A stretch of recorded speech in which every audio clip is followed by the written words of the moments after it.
16 दिसंबर 2012 दिल्ली की सड़कों पर एक बस दौड़ रही थी।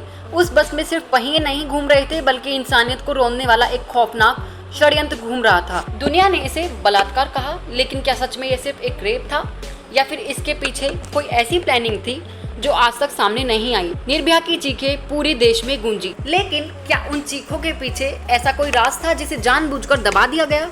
आज हम उसी काली रात के उन सवालों से टकराएंगे जिनका जवाब कभी खुलेआम नहीं मिला। ये सिर्फ एक केस नहीं था, ये सिर्फ दिल्ली की एक रात की चीख नहीं थी, ये इंसानियत के अंदर से निकली वो हकीकत थी जिसने पूरे देश को हिलाकर रख दिया था।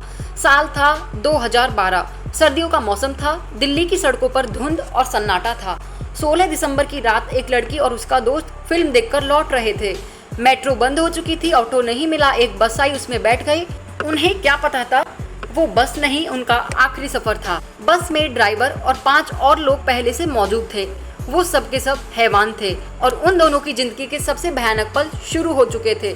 उस लड़की के साथ जो किया गया वो ना इंसानियत था ना अपराध, वो तो एक बर्बरता थी जिसे सुनकर पत्थर भी पिघल जाएं।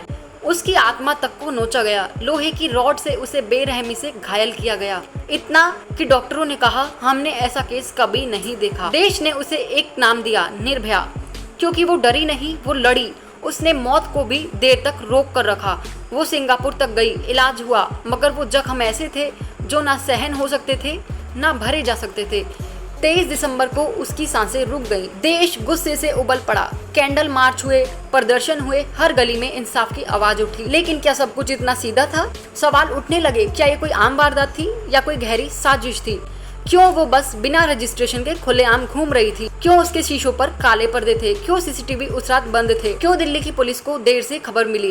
क्यों उस नाबालिग को सिर्फ 3 साल तक की सजा दी गई, जबकि वही सबसे हिंसक था, राम सिंह, जिसे इस केस का मास्टरमाइंड बताया गया? वो जेल में खुद को कैसे मार सकता है? वो तिहाड़ में था जहां सुरक्षा सबसे कड़ी होती है। तो क्या वो सच में आत्महत्या थी या किसी ने उसे चुप करा दिया? उस बस में वो लड़के क्यों घूम रहे थे? क्या उन्होंने पहले भी ऐसा किया था और किसी ने रिपोर्ट नहीं की या रिपोर्ट को दबा दिया गया?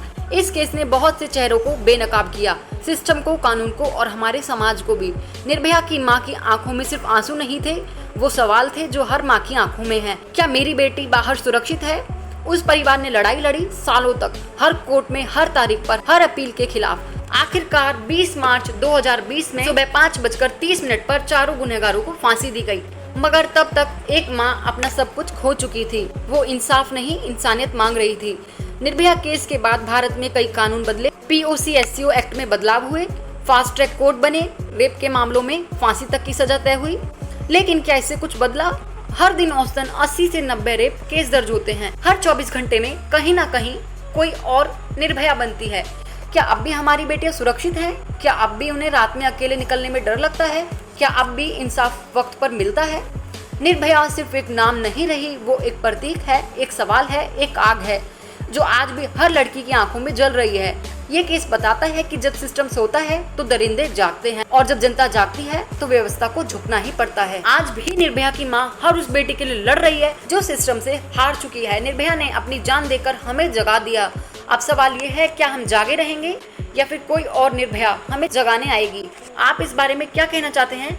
कमेंट बॉक्स में जरूर बताइए। ऐसे ही और वीडियो देखने के लिए चैनल को सब्सक्राइब करके वीडियो को लाइक कर देना, ताकि आने वाली वीडियोस की नोटिफिकेशन आप तक पहुंच जाए। मिलते हैं अगली वीडियो में, तब तक के लिए जय श्री राम।